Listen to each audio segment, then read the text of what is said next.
Ukraine की हम बात करें, इस बीच खबर आ गई है इजरायल से। इजरायल पर हिजबुल्लाह का रॉकेट प्रहार हुआ है। आधी रात किरियत शमोना पर 40 रॉकेट दागे गए हैं। रॉकेट अटैक से किरियत शमोना में भारी तनाव की स्थिति देखी जा रही है। हिजबुल्लाह जो कि बार बार चेतावनी दे भी रहा था इजरायल पर बड़े हमले की, तो 40 रॉकेट दागे हैं। काउंटडाउन नहीं, अब हमला करेगा ईरान, ऐसा माना जा रहा है। हिजबुल्लाह के इस रॉकेट अटैक के बाद तबरीज एयरबेस पर हलचल बेहद तेज हो गई है। हमरान एयरबेस पर मिसाइलें, फाइटर जेट तैयार हैं। ऐसे में वाहदती एयरबेस पर सेना की बड़ी मूवमेंट देखी गई है। पश्चिमी ईरान में एयरबेस और मिलिट्री बेस अलर्ट रखे गए हैं। IRGC के जो कमांडर्स हैं हर हरकत पर नजर बनाए हुए हैं। युद्ध की स्थिति ऐसी ही होती है, चप्पे चप्पे पर निगरानी पैनी रखनी होती है। ऐसे में एयर डिफेंस सिस्टम को एक्टिव कर दिया गया है, यानी कि हमले की तैयारी है। और साथ ही साथ अगर पलटवार होता है तो उससे कैसे बचना है, इसकी भी तैयारी साफ तौर पर। साथ ही साथ एक और अपडेट है, सीरिया के होम्स में इजरायल का बड़ा हमला सामने आया है। हामा मिलिट्री एयरपोर्ट के पास हवाई हमला हुआ है। ईरानी प्रॉक्सी के ठिकाने को ये टारगेट किया गया है इजरायल की तरफ से, यानी यहां से हिजबुल्लाह इजरायल पर हमला करता है और उधर से इजरायल ने पलटवार सीरिया के होम्स में किया है। यहाँ इजरायल ने किया है बड़ा हमला। कर्नल सोढी और मेजर जनरल सुधाकर, छोटा छोटा रिएक्शन मैं आपका जरूर चाहूंगी इन खबरों पर। पहले कर्नल सोढी आप।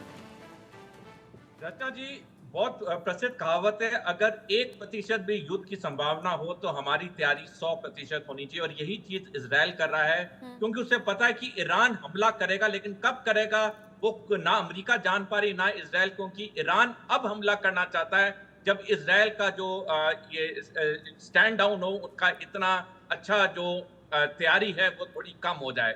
लेकिन हमला तो जरूर होगा और इसीलिए इजरायल पूरी तैयारी कर रहा है और उसे करनी भी चाहिए, क्योंकि इस बार जो ईरान का हमला होगा वो अप्रैल के बनस्पत बहुत घातक होगा और वो इजरायल के लिए दिक्कत पैदा कर सकता है। इसलिए पूरी तैयारी की जा रही है कि चाहे आज या कल या जब भी हमला हो, इजरायल उसके लिए पूरी तरह से तैयार हो। मेजर जनरल सुधाकर, क्या आपको भी ऐसा लगता है?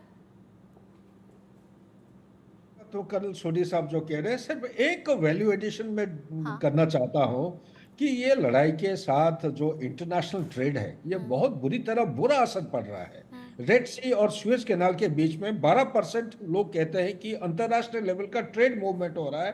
प्लस उसके नीचे सब सरफेस पानी के नीचे 3 केबल है, जिस केबल के जरिए से आप और मैं ये वीडियो कॉन्फ्रेंसिंग कर रहे हैं, उसमें से बीच में रिपोर्ट मिला था एक केबल जो है डिस्ट्रॉय हो गया है या कट गया है।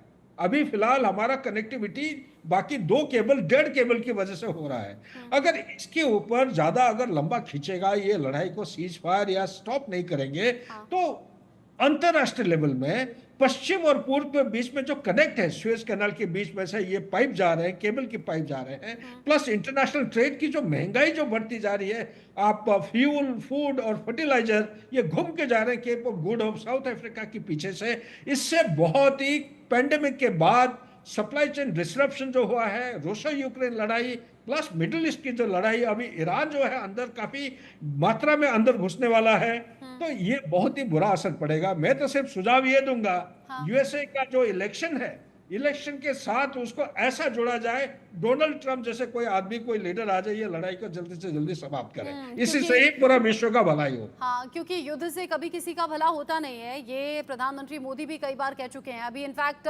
यूक्रेन में कीव जब पहुंचे थे तब भी कहा था ये युद्ध का युग नहीं है। और अलग अलग अनुमान इस बीच हैं और मेरे दोनों पैनलिस्ट ने ही बहुत अच्छे तरीके से अभी की स्थिति को समझा दिया है। Major general Sudhakar, colonel Sodhi, बहुत शुक्रिया आप दोनों का इस डिस्कशन में साथ में रहने के लिए। इसी के साथ वक्त छोटे से ब्रेक का यहाँ पर हो गया है, लौटेंगे।